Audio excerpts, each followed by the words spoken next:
12 Rabiul Awal merupakan tanggal penting bagi umat Islam di seantero dunia. Pada tanggal itulah manusia termulia dan teragung sepanjang sejarah terlahir ke muka bumi. Manusia terhebat itu bernama Muhammad Sallallahu Alaihi Wasallam, utusan Allah Subhanahu Wa Taala yang membawa ajaran Islam. Menurut John L. Esposito dalam ensiklopedia Oxford, Muhammad adalah seorang nabi dan rasul yang telah membangkitkan salah satu peradaban besar di dunia. Tak heran jika Michael H. Hart dalam bukunya The 100 menetapkan Muhammad sebagai tokoh paling berpengaruh sepanjang sejarah manusia.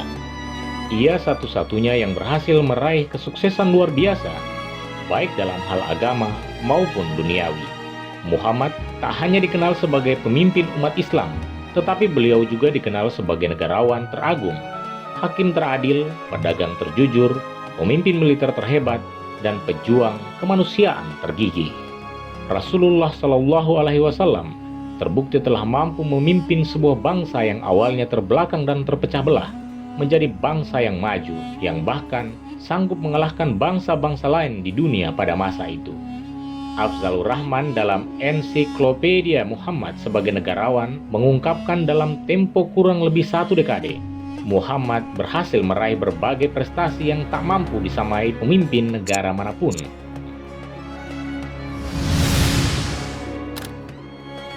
Sebagai seorang pemimpin, Muhammad Shallallahu Alaihi Wasallam telah memberikan sumbangan luar biasa terhadap pembangunan filsafat politik dan praktek pemerintahan.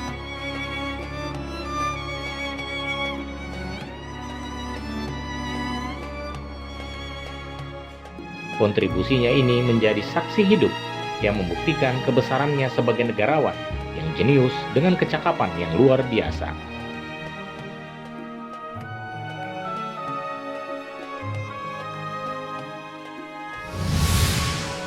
Kualitas kepemimpinan Muhammad terlihat sejak belia, sebelum beliau menjadi nabi. Sikap yang jujur dan adil dalam berinteraksi membuat penduduk Mekah menghormatinya. Masyarakat Mekah pun menyebutnya sebagai Al-Amin atau orang yang terpercaya. Di usia belia, Muhammad Shallallahu Alaihi Wasallam mampu menyelesaikan perselisihan di antara suku-suku Quraisy terkait dengan masalah pengembalian Hajar Aswad ke tempatnya semula. Di tengah perdebatan yang alot, Muhammad mengambil keputusan yang sangat cerdik untuk menyelesaikan situasi pelik itu. Beliau menghamparkan jubah di atas tanah dan meminta agar Hajar Aswad diletakkan di tengah-tengah hamparan jubah itu. Beliau kemudian meminta masing-masing suku memegang ujung jubah itu dan bersama-sama mengangkat Hajar Aswad dan meletakkannya ke tempatnya semula. Persengketaan pun diselesaikan secara damai. Kepemimpinan Muhammad sebagai seorang kepala negara dimulai ketika kaum muslimin hijrah dari Mekah ke Madinah. Di kota suci kedua bagi umat Islam itulah komunitas kecil kaum muslim di bawah kepemimpinan Muhammad berhimpun. Pada masa-masa awal kehidupan di Madinah, Rasulullah Shallallahu Alaihi Wasallam dihadapkan pada situasi sulit.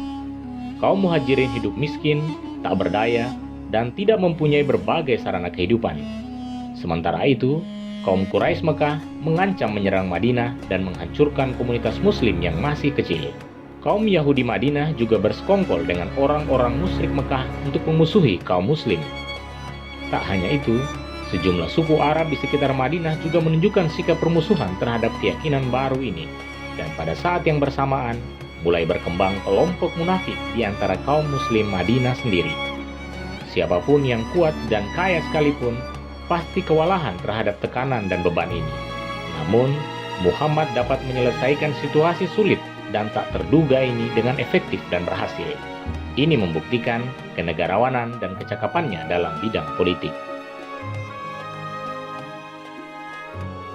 Menghadapi kenyataan yang sangat sulit ini, Muhammad Shallallahu Alaihi Wasallam mengambil serangkaian langkah untuk mengukuhkan negara Islam yang baru didirikannya itu secara sosial, politik, dan ekonomi. Lalu Muhammad membuat perjanjian dengan kepala-kepala suku Arab dan suku-suku Yahudi di sekitar Madinah. Melalui serangkaian langkah itulah, Nabi Muhammad mampu membawa negara Islam Madinah sebagai sebuah negara yang aktif memainkan berbagai peran politik di seluruh penjuru wilayah. Marshall G. Hudson dalam tulisannya yang bertajuk The Venture of Islam mengungkapkan masyarakat Muhammad terdiri atas kaum muslim dan non-muslim dalam berbagai ragam derajat keanggotaan. Struktur politik yang dibangun Muhammad merupakan bangunan yang kita kenal sebagai sebuah negara, seperti negara-negara lain yang ada di sekeliling Jazirah Arab, lengkap dengan otoritas tata pemerintahan yang berdasarkan aturan hukum.